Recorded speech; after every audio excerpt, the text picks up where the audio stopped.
But enough about that. I have here an exclusive interview with the ShredderCon.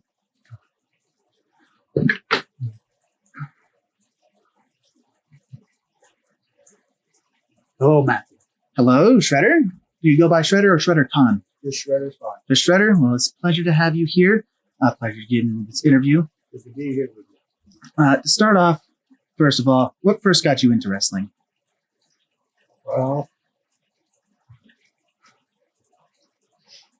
that's a deep one. I was 10 years old. I see my first live wrestling show. I watched Bruno Sammartino and Killer Kowalski. There was none of these lights and glimmer like they have today. It was just two men in the ring like gladiators beating the living crap out of each other. And at that point, I said, I'm going to do that. That's for me. Modern day gladiator. That's very touching. Anything you remember specifically about that really like stand out to you that made you really think like that's what I truly wanted to do? It was just the physical part of it. There were two men, and there was one bloody match by the end. Bruno Sammartino come out on top. He kept his championship. But the whole atmosphere of it just got to me. I just loved every bit of it. So how did fans react to Shredder in the beginning and then later on? Well, like anything, you got to build your clientele up, your fan base. And I didn't start when I was 40. I studied wrestling my whole life. All of it.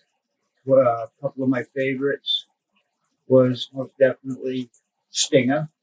That's where I got the face paint from, pretty much. And he was always a good guy. There's two different classes. You have babyface, which are good guys, and then you have heel, which are bad guys. I would go in between. They call me a tweener. I wasn't a babyface by a long shot, but I really wasn't a bad guy. If you wanted to get in the ring and just wrestle, I was happy to wrestle. But if you wanted to fight, I loved that even more. Now, I heard a little rumor that Shredder is a bit of a family man back at home. Can you tell me the hardest part about balancing both your wrestling and family life? Well, that's a real tough one, let me tell you.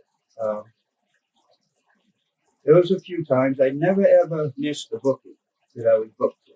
Never. I made every one of them. I had to work twice as hard because I did have a family at home. I had to take care of them. You know, I wasn't shy to change a diaper or to feed my children.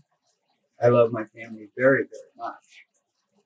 And I was very fortunate that I had a wife and a family that understood how much wrestling meant to me and gave me that freedom to do it. So that's where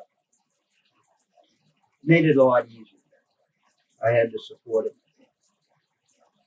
Now, going out to any of our viewers here, if any of them are looking into getting into wrestling, what sort of advice would you give them for starting out? Get insurance. Lots of it. Throughout my career, I have ripped rotary cups. I have destroyed my right knee, my ACL, and my MCL. I've got 3 compressed discs in my neck. I got 2 cracked vertebrae in my lower back. I lost count of concussions. It's just part of the business.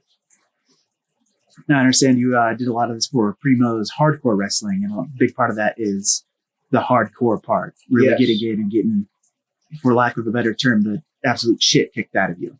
Yeah. And a lot of that does come with a few tools for the job. Oh, yeah. Do you have any of those that you can show our audience here? I brought a couple with me. This here is what I would use in a regular match. For like RTW or IWF. This is just a common lumen back. But then I went to Primo's and I got a taste of what that was like.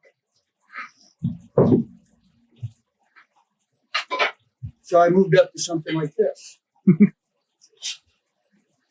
So was the bat originally black and then you started hitting people and then it became black and red, or was it always black and red? It was just everything I have was black and red. That was my trademark colors. That just goes along with the gimmick. You got to have a gimmick and stick to it if you want to be a pro. You always want to keep your same entrance music. When people in the audience hear that music, they know who's coming.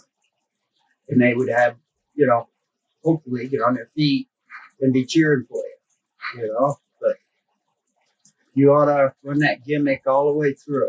You want everything to coincide. Well, any other final closing statements you want to give to either me or the audience here?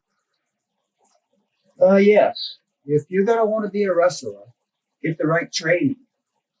Do not do that backyard stuff. It's very dangerous and you will get hurt. There are plenty of companies now in Denver, Colorado that will train you and will put you in the ring and shows. So do it the right way. Backyard is garbage. It is wrong.